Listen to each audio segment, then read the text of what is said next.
my name is Tara Reddick, and I was born and raised here in Antigonish. I am the youngest of 4 siblings. 2 of my siblings have graduated from Sanevex. Antigonish is a great place. 15 minutes in any direction and you'll be at a beach. We have a vibrant arts community, and it is a great environment to raise children in. However, for me, growing up in a predominantly white town was not without its challenges. Most times, I was the only person of color in my class or on my sports team. There were times when I experienced name-calling. There was times when the adults in positions of authority treated me differently because of the color of my skin. But I did not let it stop me. I was an outgoing girl, involved with sports and social clubs. The women in my life really taught me how to rise up in the face of adversity. They also persisted and carried forth strategies of survival. My mother was the first to break the cycle of working as a domestic in the homes of white folks. She went back to school at an older age, and she often took me to meetings that were about uplifting Black people. Now I am a mother to 4 children, who I have passed on strategies and ways of survival. I do my best to instill in them confidence and resilience.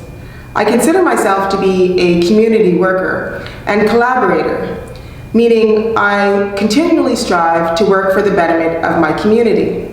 I do this by contributing to organizations that are invested in racial and social justice issues, as well as the well-being of women.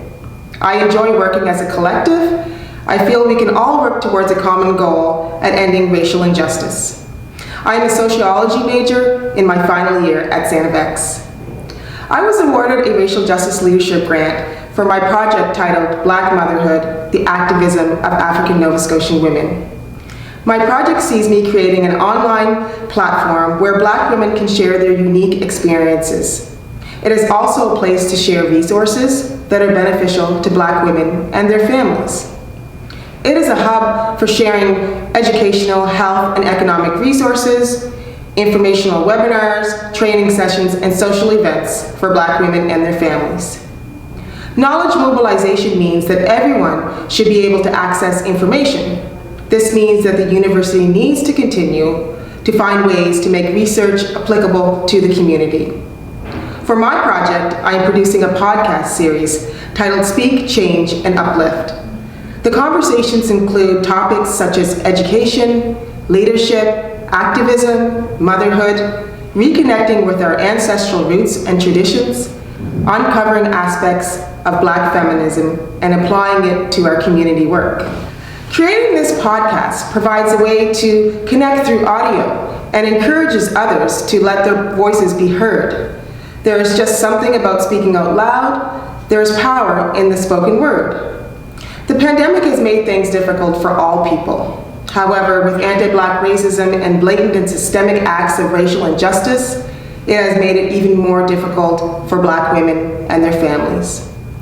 Race, class, and gender intersect to create challenges and barriers for Black women. Through this project, I am able to connect with women who are living in rural Black communities, small towns, as well as urban centers. The women I talk to come from all walks of life. They are students, they are engaged in community activism, involved with politics, and some are formal educators to our children. I feel that Speak, Change, and Uplift is just one way to tackle the issue of racial injustice by uncovering the first-hand experiences of Black women.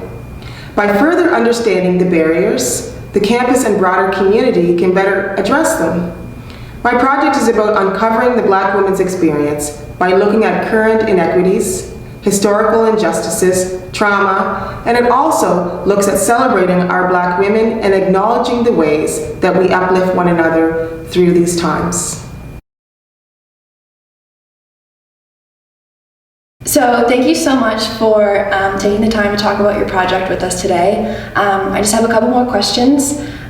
First question is, what inspired you to choose this topic as the focus of your project? Well, I was inspired to choose this as my topic, Black Motherhood and Activism of African Nova Scotian Women, because I'm really inspired by the local women in our communities that have been making changes. I grew up here in Antigonish, and I have mentors such as Dr. Agnes Calise, Pat Skinner, My own mother, Reddick, they've been really working for change, and they've had barriers, as there's few women, black women in Antigonish, but they've really just inspired me to work collectively, and then wanted to really honor them, because sometimes I feel that academic work is honored, but the community work is not honored. And the work that black women are doing in the community is very much intellectual work, and so I really wanted to honor that legacy of community activism. So what was the most challenging part of developing this project, and on the flip side, what was the most rewarding part of it? The rewarding part of developing this project was that I get to speak with a diverse section of black women. Educators, authors, artists, you name it, I get to speak with them. And the other positive aspect is that as a racial justice leadership grant recipient, we get to engage in discussions about racial and social justice. There's been so many opportunities where we've been able just to speak to the broader community and Sanevex community about our projects, and so we're really bringing light to these issues.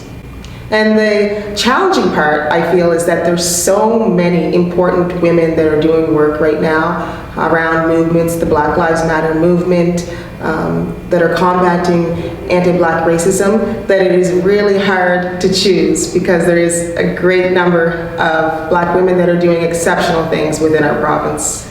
So why do you think Sanevex needs this project?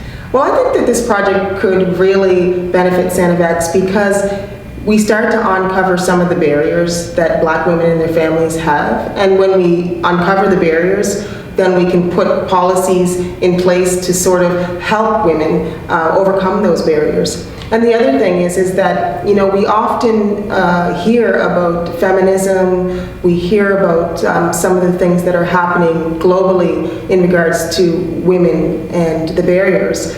But specifically, there are strategies and that black women have in place that have been producing results. And so it is my hope that maybe this could uncover a possibility of having a Black Women Studies course or program here at Sanevex. Maybe it would spark that conversation. And I think that would be so beneficial to the curriculum here, and I think it would bring light to a lot of subjects such as anti-Black racism, white supremacy, all of those things that are affecting Black women and their families. What do you hope the legacy of this project will be? So the legacy for my project, I hope that it continues and that students will seek to find stories and inspiration from Black women within our African Nova Scotian communities. And I'm hoping that, in the future, that we'll be able to just continue to celebrate the contributions that African Nova Scotian women, Black women of African descent have contributed to overall society. And I really hope that the legacy will be that just not uncovering barriers, but really working towards how we can overcome the barriers. Where do you see yourself in 10 years from now? Well, in 10 years, I see myself working in some aspect of education. Whether or not I will be teaching, whether or not I'll be somewhere working with an educational policy, but I really would like to be engaged in helping to make the educational experience better for people of color. And so I think that I'll be somewhere within the educational field. So how can people find you, and how can people get involved in your project? So my project is all about creating a space for Black women to connect. So I'm always looking to feature Black women on my podcast series. I'm also have a spot where I feature artists. So if you're an artist of any kind, you can get in contact with me. I'm always looking for Black women to get involved in my project. So you can reach me through the McKenna Center webpage. You can find me there. You just go on to my site, and there's a way to connect there. Thank you so much for spending your evening with us. We look forward to hearing more about your project in the coming weeks.